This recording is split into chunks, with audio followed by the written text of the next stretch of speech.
আমি যেন জোগালের কাজে জয় হতে পারি, বেলা শেষে যেন আমি 500 টাকা নিয়ে আসতে পারি।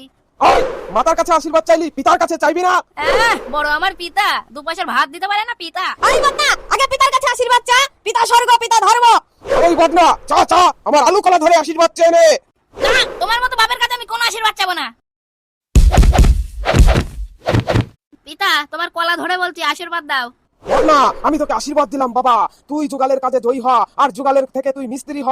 বদনা, তুই যুগালে থেকে মিস্ত্রি হয়ে অনেক টাকা ইনকাম করবি, তখন তুই আমাকে কি দিবি? বাবা বাবা, আমি তোমার জন্য একটা বৌমা নিয়ে আসবো। স্যার শান্তির ছেলে, তুই চিরকাল যুগালেই থাকবি, তুই আমার জন্য বউ আনবি? তুই আমার জন্য একটা বউ আনতে পারবি না? প্রত্যেক ভিডিওতে দেখছি দর্শকরা না করবে সাবস্ক্রাইব, আর এই সোরের বাচ্চার দেখছি বিয়ের স্বাদ মিটছে না। দাঁড়া, এক্ষুনি আমি টাটকা গুজ হাটাই মাখিয়ে নিয়ে আসছি। এই শান্তির মেয়ে, আমাকে বলবা ভিউয়ার্সদের কিচ্ছু বলতে পারবা না, ওরা ঠিক সাবস্ক্রাইব করবে।